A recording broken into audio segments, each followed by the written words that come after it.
Hello everyone, আসসালামু আলাইকুম। সকলকে all job news and education চ্যানেলে স্বাগত জানাই। চলে আসলাম নতুন একটি ভিডিও নিয়ে। ভিডিও শুরুর প্রথমে বলে রাখি, যারা আমার চ্যানেলে নতুন দয়া করে আমার চ্যানেলটি সাবস্ক্রাইব করে দিতে ভুলবেন না।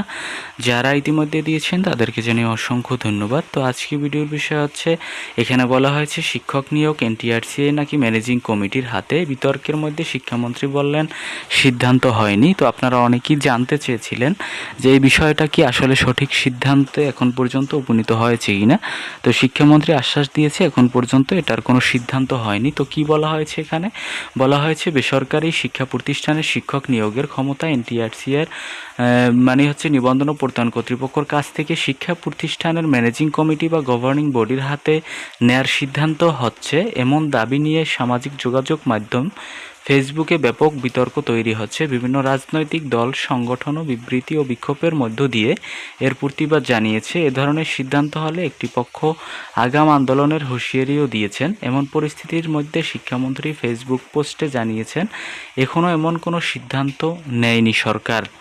দেখেন, এর পূর্বের ভিডিওতেও যা বলেছিলাম, এখন পর্যন্ত সিদ্ধান্ত হয়নি। সিদ্ধান্ত হলে তখন আপনারা জানতে পারবেন, বা বিষয়টি এমন হবে, ব্যাপারটা এমনও এখন পর্যন্ত বোঝা যাচ্ছে না যে কোন দিকে যাবে।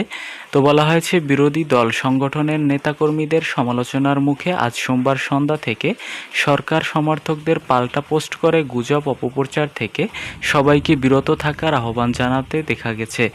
শিক্ষামন্ত্রী আনাম আহসানুল হক মিলন ফেসবুক পোস্ট দেন রাত 9টার দিকে। বর্তমানে বেসরকারি শিক্ষা প্রতিষ্ঠানে সহকারী শিক্ষক নিয়োগ হয় এনটিআরসিএ এর অধীনে পরীক্ষা ও সুপারিশের ভিত্তিতে। তবে অধ্যক্ষ, উপাধ্যক্ষ এবং প্রধান শিক্ষক ও সহকারী প্রধান শিক্ষক এবং কর্মচারী পদে নিয়োগ পরিচালনা কমিটির মাধ্যমে হয়ে আসছিল। সম্প্রতি অধ্যক্ষ, উপাধ্যক্ষ, প্রধান শিক্ষক ও সহকারী শিক্ষক, কর্মচারী এটিও এনটিআরসি এর মাধ্যমে নেওয়া হবে বলে এই প্রক্রিয়া কিন্তু চলছিল, যার ভাইভা ইতিমধ্যে এখন পর্যন্ত সম্পন্ন হয়নি, কিন্তু আপনার রিটেন পরীক্ষাটি কিন্তু অনুষ্ঠিত হয়েছে, যেটা আপনারা জানেন।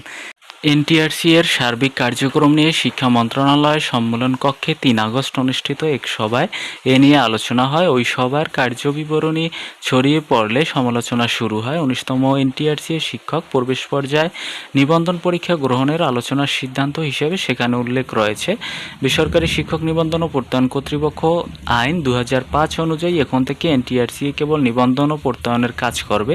2015 সালের পরিপত্র অনুযায়ী আর নিয়োগ সুপারিশ করবে না। এ লক্ষ্যে প্রয়োজনীয় কার্যক্রম গ্রহণ হবে। তো এই বিষয়টি আপনারা সকলে জানেন। তো এখন পর্যন্ত কিন্তু শিক্ষামন্ত্রী যেটি আশ্বাস দিয়েছে, এখন পর্যন্ত কোনো ধরনের সিদ্ধান্ত হয়নি। তো এখন কিন্তু আপাতত নীরব অবস্থায় আছে, দেখা যাক কি করে। তো কখন কি এই এনটিআরসি এর আপনার 19তম শিক্ষক নিবন্ধন প্রকাশিত হয় দেখা যাবে। এবং দেখেন, আপনারা সকলে প্রস্তুতি নিতে থাকুন। যদি এরকমেরই একটি ঘোষণা আসে যে কমিটির মাধ্যমেই হবে এটা, তাহলে অবশ্যই আন্দোলনের দিকে যেতে হবে, কারণ এছাড়া আর কোনো উপায় নাই। কারণ কমিটির মাধ্যমে নিয়োগ দিলে তখন কমিটি নিয়োগ বাণিজ্য অবশ্যই করবে, 100%, এটি আমার নিজ চোখে দেখা। সুতরাং আমরা চাই এটি এনটিআরসি এর হাতেই ক্ষমতাটা থাকুক, যাতে সকল মেধাবীরাই আপনার বিনামূল্যে চাকরিটি পায়। যদি এটি কমিটির হাতে যায়, তাহলে আপনার প্রভাষক, সহকারী শিক্ষক এগুলোর জন্য কিন্তু 15 থেকে 20 লক্ষ টাকা অবশ্যই আপনাকে রেডি রাখতে হবে, তা না হলে কিন্তু আপনি চাকরিটি পাবেন না। তো এই ছিল আজকের ভিডিও। দেখা হবে পরবর্তী কোনো ভিডিওতে।